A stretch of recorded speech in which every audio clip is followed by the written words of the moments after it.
impanuka ibaye none ahangaha. Iyi mpanuka ibereye mu karere ka Nyarugenge mu murenge wa Muhima mu mudugudu w'Impara, akagari ni aka Rugenge. Iyi mpanuka ikomerekeyemo batatu, abandi bahaburira ubuzima. Impanuka ibaye ku iki gicamunsi ku itariki zisanga 26 z'ukwezi kwa kabiri umwaka w'2026.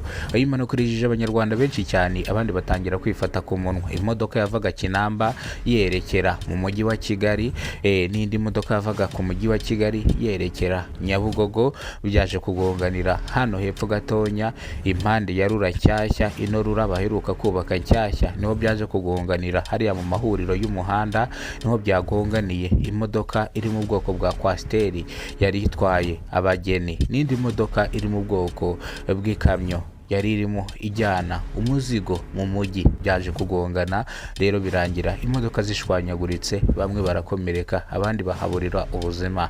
Ibi byarishije abanyarwanda benshi cyane, abandi batangira kwifata ku munwa. Amakosa menshi nayo umushoferi wari utwaye imodoka ya kwasiteri ubwo yagiye gukata mu kuboko kutarukwe, birangira kubitanye n'iyi modoka iri mu bwoko bw'ikamyo yari igiye gupakurura hano mu mujyi.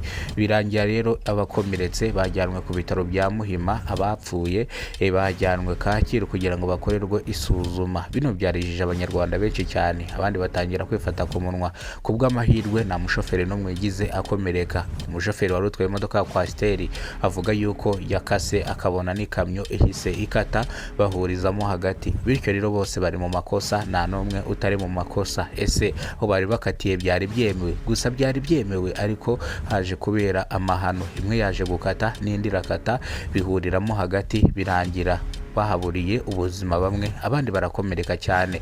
Polisi y'u Rwanda ishinzwe impanuka traffic police ubwo yahageraga, uyu mushoferi yahise yamburwa perime wari utwaye kwasiteri, ndetse banamusaba gufotora, ndetse banamufata gutanga ibyangombwa bye. Ndetse n'uyu mushoferi wari utwaye imodoka y'ikamyo, iyi kamyo yari yambaye plaque y'Tanzania, yari iturutse mu gihugu cya Tanzania, yari izanye umuzigo hano mu mujyi wa Kigali.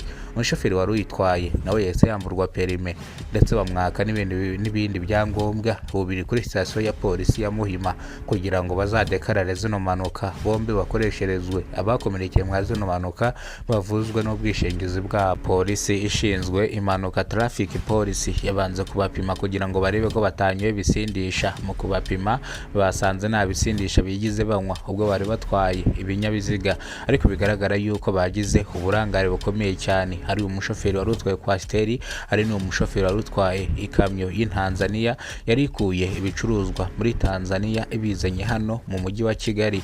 Bose babigizemo uburangare bukomeye cyane, ariko wari utwaye imodoka y'ikamyo avuga yuko saidi ya kulia yari yiwe. Anasema huyu mugabo atwaye imodoka ya kwasiteri yanyoye ibisindisha koko, yambutse umusitari utaruwe, mu giswahili cyinshi cyane, anatongana cyane, avuga yuko uyu mugabo ari maskini. Maskini bisobanuye umukene, arimo arifuza cyane, ari kuvuga ko namugonze kugira ngo nzamukoreshereze, ariko arabeshya. Mu by'ukuri niwe wangonze, nubwo nge ntangiritse, ariko niwe wangonze. Akenshi murariba yuko nge mu isedi yanjye nakataga amanuka, nawe akataza, bivuze ngo ninjye wabanje aza akurikira. Bivuze ngo rero uyu mushoferi ari mu ikosa rikomeye cyane. Polisi cyumva bino yasabye uyu mushoferi gutuza, agashyira umutima hamwe, akajyana umuzigo ahawujyanye. Yarangiza kujyana umuzigo akaza kuri sitasiyo ya polisi hano ku Muhima, ni ibiro bikuru bya polisi aho traffic polisi ikorera. Ikaza hano badekararira impanuka, akaza kuza bakabyumvikanaho, bakaza kumuhereza ibyangombwa byiwe. Bino yabyemeye atajuyaje, ahita akomeza umuzigo. Ubwo kwasiteri haje breakdown, irayitera iyijyana mu igaraje medekare kugira ngo ibashwe gukorwa n'ubwisungane, ndavuga asirasi ifite, kugira ngo izayikoreshe. Reka amakuru yacu tuyasubikire hano. Amakuru nakagaruka n'imbere bwo bwa video ugeze kubona umuyoboro wa Kidasamura TV Rwanda. Ibuka gukora subscribe, ufungura inzogera kugira ngo uzajye ubasha kubona amakuru mu gihugu cy'u Rwanda kandi yizewe. Turabakunda cyane, Imana ibahereze umugisha. Nge mwumvaga nitwa Kidasamura, urw'inkorogo tubakora rugakonkoma. Uno munsi turi ku itariki 23 z'ukwezi kwa kabiri umwaka w'2026. How are you? I would like to tell you that if you are new in this channel, Kidasamura Rwanda TV, subscribe, like, and and I would like you to like and subscribe and do everything well. So hit the post notification, ring that big bell, and I hope you guys are okay and you will have good luck. Bye.